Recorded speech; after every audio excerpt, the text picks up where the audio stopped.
સલાહના અત્યાર સુધીમાં જેટલા પણ પરિણામ આવ્યા છે ત્યાં માત્ર ને માત્ર આમ આદમી પાર્ટીના ઉમેદવાર જીત્યા છે.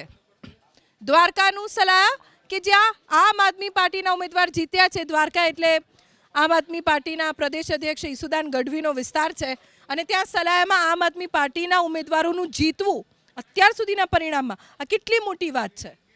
જો એને રાજકીય રીતે સમજીએ ને તો જે ભાજપ વિરોધી મત છે એ કોંગ્રેસ તરફ જવાના બદલે હવે એવી જગ્યાઓ પણ ડાયવર્ટ થાય છે કે જ્યાં હવે એમને કોંગ્રેસ સિવાયની આશા દેખાય છે.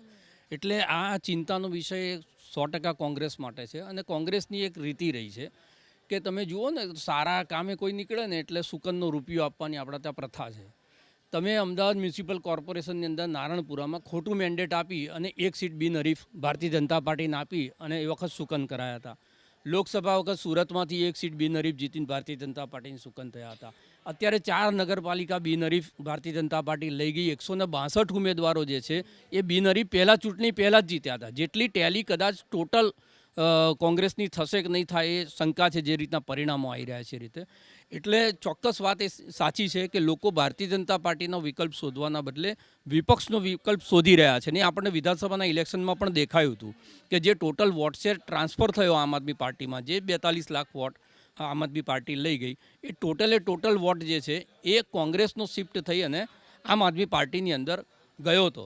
એટલે કોંગ્રેસ સતત ઘસાતી જાય છે અને આવનારા દિવસોમાં જે રીતના એમના પરિણામ આવી રહ્યા છે એમાં શહેરી વિસ્તાર અને સેમી અર્બન એટલે કે મોટી કોર્પોરેશન અને નગરપાલિકા વિસ્તાર, તમે અમદાવાદ, સુરત, રાજકોટ, બરોડા, આ 4 કોર્પોરેશનને જોઈ લો તો ટોટલ 50 કોર્પોરેટર કોંગ્રેસની પાસે નથી રહ્યા.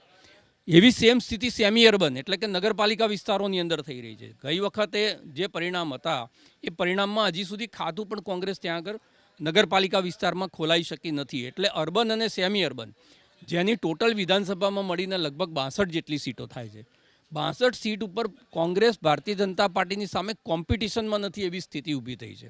આ સ્થિતિમાં આવનારી 5 વર્ષનું રોડમેપ જો કોંગ્રેસે તૈયાર કરવો હોય તો ગ્રામીણ વિસ્તારથી શહેરી વિસ્તાર તરફ એમના સંગઠનને મજબૂત કરવું પડે. શહેરી વિસ્તારના પ્રશ્નો છે એ લઈ અને સડક ઉપર ઉતરવું પડે. લોકોમાં વિશ્વસનીયતા ઊભી કરવી પડે અને એ થાય. 2015માં લોકોએ ભરપૂર વોટ કોંગ્રેસને આપ્યા હતા. જિલ્લા તાલુકા પંચાયતમાં 85% રિઝલ્ટ એમની ફેવરમાં હતી.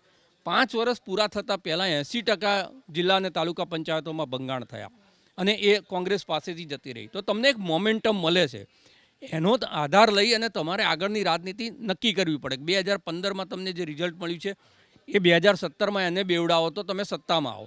પણ 2017માં શું થયું કે રિઝલ્ટ સારું આવ્યું પણ પાછળના 5 વર્ષની અંદર બહુ બધા ધારાસભ્યો ભારતીય જનતા પાર્ટીમાં જતા રહ્યા. 17 ધારાસભ્યો જ્યારે જીત્યા કોંગ્રેસના ત્યારે એક રાહત હતી કે હવે નથી રાજસભામાં જરૂર પડવાની, નથી કોઈ બિલ માટે જરૂર પડવાની, હવે કોઈ નહીં જાય. પણ એમાંથી એ 5 જણા પાછા ભારતીય જનતા પાર્ટી તરફ પ્રયાણ કરી ગયા. એનો મતલબ એ થયો કે કોંગ્રેસની અંદર રહેલા લોકોમાં એક પ્રકારની હતાશા જે છે એ વારંવાર થતી જાય છે. 30 વર્ષમાં એક પણ પરિણામ જ્યારે પક્ષની ફેવરમાં ના આવે અને તમે જુઓ વિમલ ચુડાસમા જેવા ધારાસભ્ય એ નગરપાલિકાની ચૂંટણી લડે, જે માત્ર 5-7 હજાર વોટની અંદર સ્પર્ધા કરવાની એ ચૂંટણી હારી જાય, તો એનાથી જે છે પક્ષની પણ નામોશી થાય છે અને એની જે રણનીતિ ઘડનારા લોકો છે